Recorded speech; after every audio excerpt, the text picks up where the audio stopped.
নমস্কার বন্ধুরা, মাম্পিস রান্নাঘরে সবাইকে স্বাগত।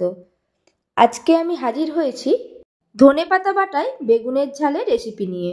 এইভাবে এই রেসিপিটি একবার বাড়িতে বানিয়ে দেখবেন। গরম গরম ভাতের সাথে অথবা রুটি, পরোটা সব কিছুর সাথেই একেবারেই জমে যাবে। ভালো লেগে থাকলে বন্ধুদের সাথে শেয়ার করে দেবেন। তাহলে দেখে নিন আমি কিভাবে বানাবো আমার আজকের এই রেসিপি। সবার প্রথমে আমি একটা বড় বেগুনকে 6 টুকরো করে কেটে নিয়েছি। আমি গোল গোল করে কেটে নিয়েছি, আপনারা চাইলে চৌকো করে কেটে নিতে পারেন। দিয়ে দিলাম নুন,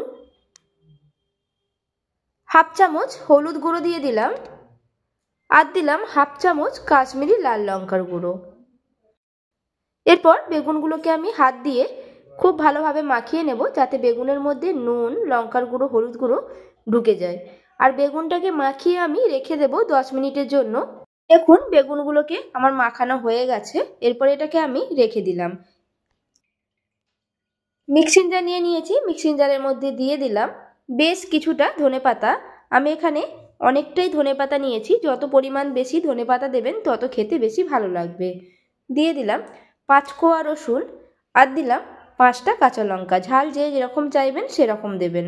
ঢাকনা আটকে এর একটা মিহি পেস্ট বানিয়ে নিলাম। কড়াই বসিয়ে কড়াইটাকে গরম করে নিয়ে দিয়ে দিলাম সাদা তেল। তেলটা গরম হয়ে গেলে একে একে বেগুনগুলোকে আমি তেলের মধ্যে দিয়ে দিলাম।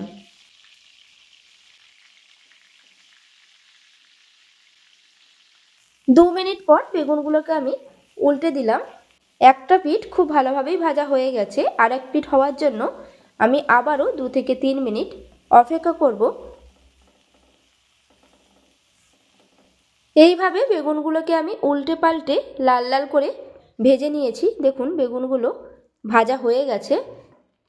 বেগুনগুলোকে আমি বাটির মধ্যে তুলে রেখে দিলাম।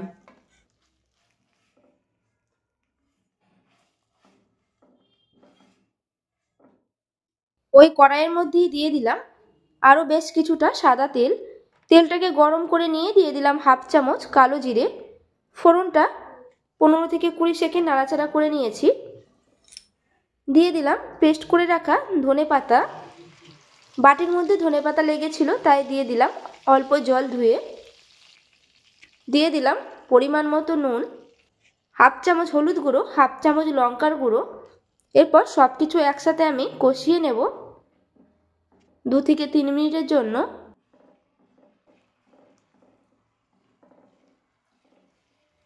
দিয়ে দিলাম হাফ বাটি জল।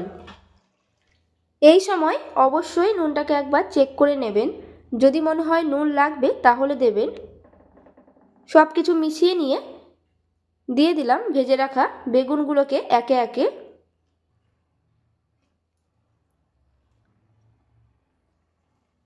খুন্তি দিয়ে হালকা করে নেড়ে নেব। ঢাকনাটাকে আটকে দিয়ে হতে দেব 5 থেকে 7 মিনিটের জন্য। 7 মিনিট পর ঢাকনা খুলে নিয়েছি। দেখুন বেগুনগুলো ভালোভাবে সেদ্ধ হয়ে গেছে, আর গ্রেভিটা অনেকটাই শুকিয়ে গেছে। এরপর আমি গ্যাসটাকে বন্ধ করে দেব।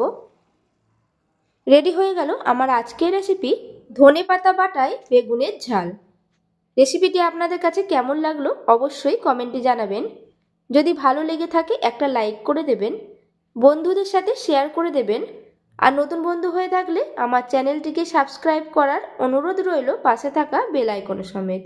তাহলে আমি যখনই কোনো নিত্য নতুন রান্নার ভিডিও আপলোড করব, সবার প্রথমে আপনাদের কাছে নোটিফিকেশান চলে যাবে। সুস্থ থাকবেন, ভালো থাকবেন, ধন্যবাদ।